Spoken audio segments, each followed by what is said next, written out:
Shropshire, our ancestors were largely biodegradable. Their houses rotted, their clothes rotted, they rotted. And apart from the odd earthwork, like here on the Wrekin, they left little that has endured. They did, however, make some pottery that has survived. Archaeologists have a special name for it. They call it VCP, or very coarse pottery. It wasn't until around AD 47 that the people of Shropshire entered recorded history.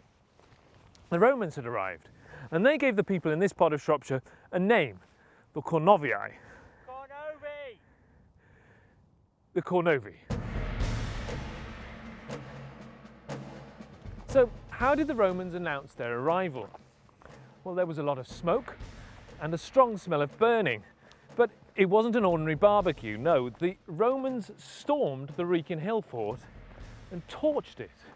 Now, we know this happened because an archaeological dig found the head of a Roman javelin in the burnt remains of one of the gates. It's what today's marketing people would call establishing the brand. The Romans had destroyed one of the Cornovi's most powerful and prominent fortifications.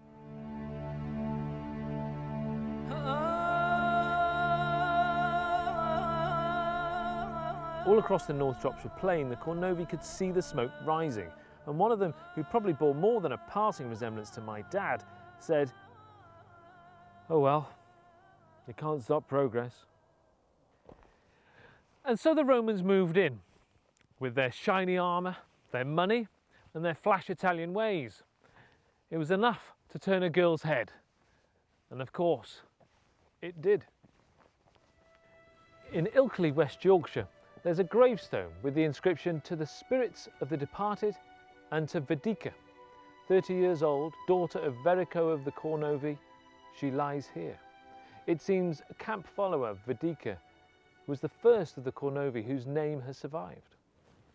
Camp followers were women who followed the army and attended to the needs of the soldiers, like darning their socks, cooking their food, and more advanced stuff.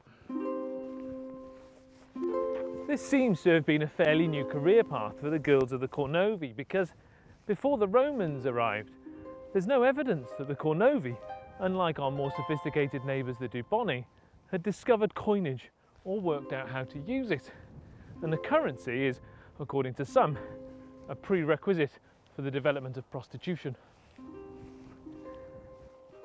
Well, I'm no anthropologist, but it seems to me that prostitution would encounter practical difficulties in a barter economy. What can I get for half a dozen eggs? It's unlikely to get you very far. And the insular outlook of the tribe would present linguistic difficulties too.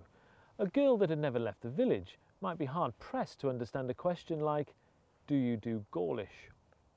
So, if a monetary-based economy is a precursor for the development of prostitution, that would explain the gut instinct among many that accountancy may, after all, prove to be the oldest profession.